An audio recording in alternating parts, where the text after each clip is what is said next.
প্রবাসী গিয়াসুদ্দিন তালুকদার তাই লন্ডন প্রবাসও তখন তাইনের ফ্যামিলি লইয়া বাচ্চা কাচ্চা লইয়া তাইনের ছেলে মেয়ে আছে, মেয়ে বিয়া দিলাইছেন, নাতিও হয়েছে।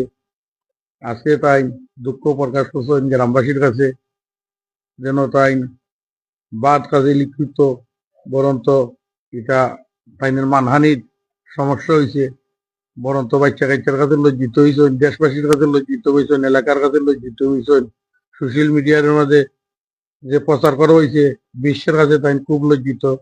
তাইনের মানহানির দোষে বরন্ত তাই নাই পরিবার লইয়া সহ পরিবার লইয়া চলাফেরা করেন, কারো কাছে জবাব দেওয়ার মতো কোনো রাস্তা নাই। দুঃখে সুখে মানুষ সবাই একজনের প্রতিবেশী আরেকজন আছে।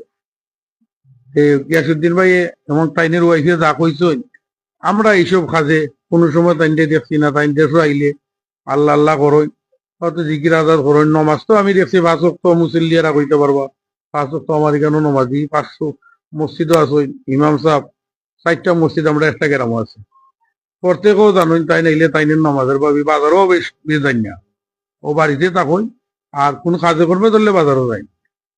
আর নমাজ এরপরে তাই আমরা যে সময় যে সহযোগিতা চাইছি, শারীরিক সাহায্য চাইছি, আমরা অবশ্য তাইনের কাছে বিশ্বাস আছে আমরা পাইছি। আমরা যে সময় মাদ্রাসা করি তাইনটা কইলাম ভাই আমরা একটা মাদ্রাসা করতাম, আমরা একটু সাহায্য করো। তাই একটা সাত নাম হয়ে দিয়েছেন। পরবর্তীতে আরো একটা কক দিছেন বানাইয়া। পরবর্তীতে গ্রামবাসী তাইছেন, আওয়ার পরে হলে কইছেন আমরা রাস্তার সমস্যা তাই 1.5 লক্ষ টাকা দিয়ে সাহায্য করছেন। কিস্তি মসজিদ আইছেন, গ্যালাস লাগাইতে 10,000 টাকা দিয়ে সাহায্য করছে। গরিব কারবারে সাহায্য করা আমরা অতটুকু জানি, কিন্তু বাদ কারমেদের এটা সব ভিত্তিহীন এবং মিথ্যা। এটা ভিত্তিহীন কথা এবং এটা বানোয়াট কথা দিয়া একজনের মানহানি মারা আর সম্মান মারা, এটা একটা দুঃখজনক ব্যাপার এবং এটা আল্লাহর কাছে দায়ীও থাকা। আর আমরা কারোবাদী প্রতিবাদী হইয়া কারোবাদী মিথ্যা আর কারোবাদী সত্য ধরার না। আমরা যার সত্য আছে যে গ্রামবাসী আছে, মিডিয়ার আছে, বরন্ত গ্রামের মুরব্বিয়ান আছে, এই গ্রামের একটা মানহানি আছে, ইজ্জত আছে। আজকে এই সোশ্যাল মিডিয়ার মাধ্যমে যে বিশ্বের মাঝে যে একটা লাইভ তারা করতে ফ্যামিলিগত বিষয়টা, কিন্তু তৈরি হয়েছে গ্রামের পক্ষ থেকে। কিন্তু আমরা গ্রামবাসী আইজ পর্যন্ত কিছু জানি না। এখানে আরো মুরব্বিয়ান আছেন, তারা কইবেন যদি জানেন কিছু। আমি একজন ব্যক্তিগতভাবে আমার গ্রামের পক্ষ থেকে জানি, অত সমাজও চলাফেরা করি, বিচার আচরণ চলাফেরা করি। আমরা এটা কোনো সময় জানি না। তারপরে আমার কাছে ইসলামউদ্দিন একদিন বলছিল, একটা বাজারও বইছি, একটা রেস্টুরেন্ট আমার এলাকা বহার পরে তাই আইয়া হামাইছেন। আমরা 10-15 জন মানুষ ছিলাম, বালিয়াকান্দি, শক্তিরগাঁও, গিহুরার।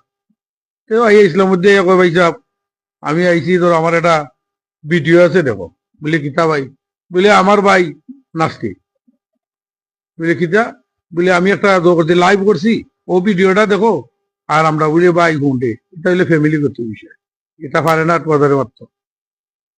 তোরা যদি ফ্যামিলিগত কিছু বিষয় থাকে তা আমার যদি কথা কো, আমার একটু সুযোগ দেও, তা আমি বিচারির মাধ্যমে গ্রামের মই মুরব্বী আছেন, আপোষ মানো।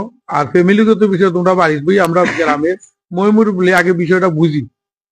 ওটা আমরা সমালোচনা কিছু করছি সামাজিক ভাবে, ওটায় পকেটের ভিতরে মোবাইল দেখিয়া আর রেকর্ড কইরা ওটা সোশ্যাল মিডিয়ার মাঝে চাইরা দিয়ে আমরাও গ্রামে প্রতারক মনা কইরা আমরাও বিচারিও দিন যে জিনিসটা আছে এইটারও মানহানির দুষ্ট আছে।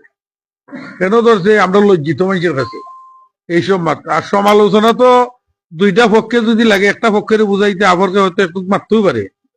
সমালোচনা সবাই সাধারণ কিছু করে, কইরা মানুষের একটু বুঝ পরামর্শ দেওয়ার না, একে অন্যরে বুঝাইতে গিয়ে একে অন্যর আবরকে এখন পাচ্ছে। এই জিনিসটা যদি মিডিয়ারও ছাড়ে তা এই দেশও বিচার চলবো নি। আর এই দেশও বিচার থাকবেন না। আপনারা দেশবাসী আছেন এবং এলাকাত আছেন এবং আরো গণ্যমান্য ব্যক্তি আছেন, বড় বড় বিচার হিসাব আছেন, তারাও এইটা বিবেচনা করবা। এইরকম যদি রেকর্ড চলে আর এইরকম রেকর্ড যদি প্রচার করা চলে, দুনিয়া তো আর চলাফেরা সম্ভব নয়।